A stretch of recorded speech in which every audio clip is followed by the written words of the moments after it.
Welcome back. ये कहानी है दिल्ली के आर के पुरम की। आर के पुरम में एक लड़की रहा करती थी जिसका नाम नैना था। नैना रोजाना कॉलेज जाया करती थी। एक रोज़ नैना कॉलेज जा रही थी। जब वो अपनी क्लास में पहुंची तो उसको एक लड़का नज़र आया जिस लड़के को नैना काफ़ी दिनों से नोटिस कर रही थी। वो बिल्कुल चुपचाप अकेला रहा करता था और वो लड़का किसी से भी नहीं बोला करता था। वो बहुत ही ज़्यादा सीधा साधा लड़का था। नैना हमेशा चाहती थी कि उस लड़के से बात करे और पूछे कि वो इतना अकेला क्यों रहता है और हमेशा किन ख्यालों में डूबा रहता है, लेकिन नैना कभी भी उस लड़के से बात नहीं कर पाती थी। एक रोज़ नैना अपने कॉलेज के कैंटीन में गई, जहां इत्तेफाक से नैना जाकर उसी लड़के के करीब में ही एक टेबल पर बैठ गई। नैना वहां बैठकर कुछ खा रही थी। खाते खाते ही उसने अचानक ही अपने बगल में देखा तो वही लड़का चुपचाप उसके बगल में बैठा हुआ था। उस लड़के के सामने एक कॉफ़ी रखी हुई थी जो काफ़ी देर से रखी थी और वो अब ठंडी हो चुकी थी, लेकिन वो लड़का उस कॉफ़ी को पी नहीं रहा था। वो कुछ सोच रहा था। फिर अचानक ही ना चाहते हुए भी नैना ने उस लड़के से बोला कि आपकी कॉफ़ी काफ़ी देर से रखी हुई है और अब वो ठंडी हो चुकी है। फिर वो लड़का मुस्कुराने लगा और नैना की तरफ देखकर कहने लगा कि हाँ, मुझे पता है कॉफ़ी ठंडी हो चुकी है। फिर कहने लगा कि मैं कुछ सोच रहा था। अचानक ही नैना बोली, मैं काफ़ी दिनों से आपको नोटिस कर रही हूँ, आप हमेशा कुछ ना कुछ सोचते ही रहते हो और कॉलेज में भी किसी से बात नहीं करते।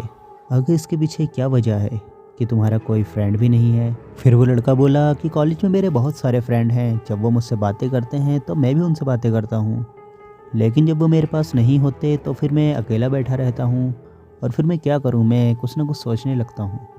फिर नैना उस लड़के से काफ़ी देर तक बातें करती रही और कुछ ही दिनों में वो लोग एक अच्छे दोस्त बन गए। देखते ही देखते उन दोनों की दोस्ती इतनी ज़्यादा अच्छी हो गई कि अब वो दोनों जने ज़्यादा से ज़्यादा वक्त साथ में ही बिताया करते थे। उन दोनों की दोस्ती को अब काफ़ी ज़्यादा समय बीत चुका था, लेकिन आज भी जब भी उस लड़के के साथ नैना होती थी तब तो वो बोलता बात करता था, लेकिन जैसे ही अकेला होता था वो फिर से एकदम गुमसुम सा हो जाया करता था। नैना आज भी उस लड़के की इन बातों को नोटिस किया करती थी और नैना जब भी उस लड़के से मिला करती थी वो उसके गुमसुम रहने के पीछे का राज हमेशा पूछा करती थी, लेकिन वो लड़का हंसी मजाक में टाल दिया करता था। लेकिन फिर एक दिन उस लड़के ने नैना को एक पार्क में बुलाया। जैसे ही नैना उस पार्क में पहुंची तो उसने देखा वो लड़का गुमसुम सा बैठा हुआ था। उस लड़के ने जैसे ही नैना को देखा तो वो तुरंत ही कहने लगा, नैना मुझे आज तुमसे कुछ अहम बात करनी है। और तुरंत ही नैना के भी मुंह से ये बात निकली कि आज मुझे तुमसे कुछ बात करनी है। अब वो दोनों जने एक दूसरे से कहने लगे कि पहले तुम बताओ, पहले तुम बताओ। फिर नैना ने कहा, अच्छा चलो मैं तुम्हें बताती हूँ। फिर नैना ने उस लड़के का हाथ पकड़ा और कहने लगी, आज जो बात मैं तुमसे कहने वाली हूँ अगर तुम्हें बुरी लगे तो मुझे माफ़ कर देना। नैना बोली कि मुझे तुम बहुत ज़्यादा अच्छे लगते हो, इसलिए मैं चाहती हूँ कि हम दोनों शादी के बंधन में बंध जाएं।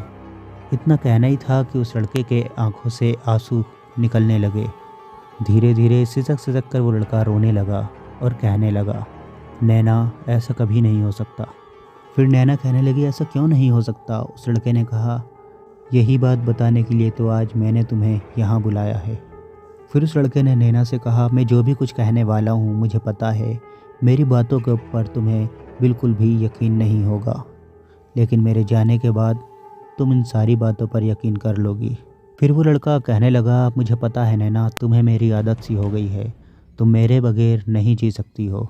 ये कहते हुए उस लड़के ने अपना बैग खोला और फिर बैग में से कुछ निकाल कर नैना को दिया और कहा, इसे देख करके तुम 3 महीने जी लोगी और जब भी मेरी याद आए तो इसे देख लेना।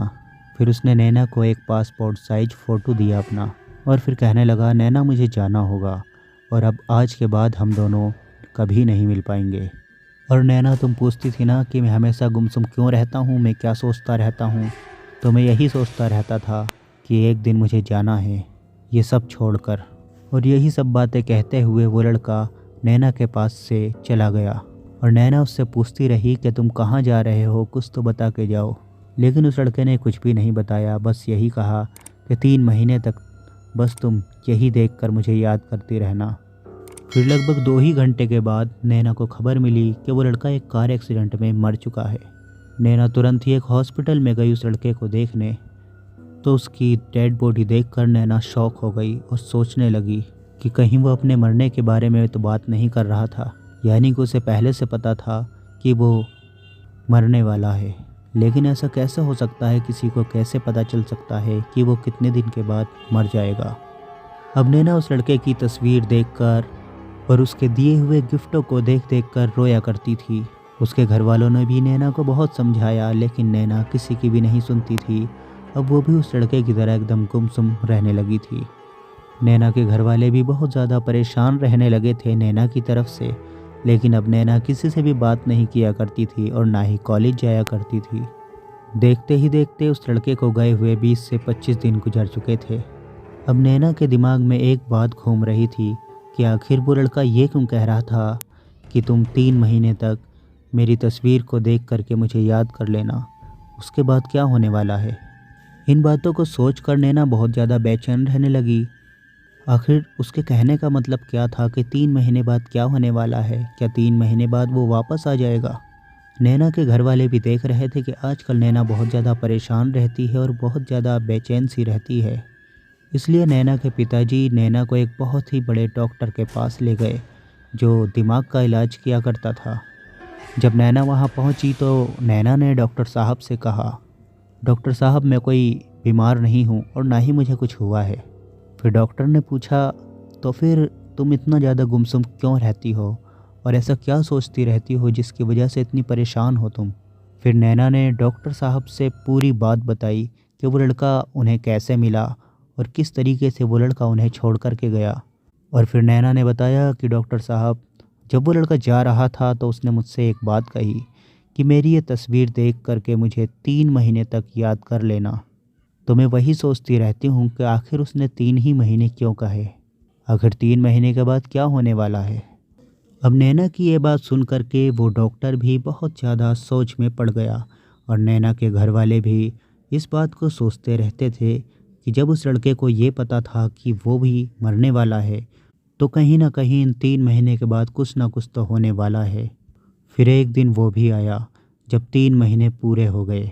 उसके अगले ही दिन नैना के पिताजी नैना को उठाने के लिए गए तो उन्होंने पाया कि नैना अब इस दुनिया में नहीं रही, यानी कि नैना किसी तरह उठ नहीं रही थी।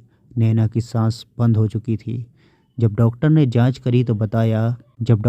नैना की जांच करी तो बताया कि इनको हार्ट अटैक हुआ है और इस एक ही अटैक में इनकी जान निकल चुकी है। अब एक तरफ तो नैना मर चुकी थी और दूसरी तरफ सभी लोग और भी ज़्यादा सोच में पड़ चुके थे। आखिर वो लड़का कौन था कि जिसको ये भी पता था कि वो कब मरने वाला है और उसको ये भी पता था कि नैना कब मरने वाली है। ना तो उस लड़के के बारे में कभी किसी को कुछ पता चला और ना ही इन मौतों के बारे में। ये सब एक रहस्य बनकर रह गया और कहानी यहीं समाप्त हो जाती है। Thanks for watching. Bye bye.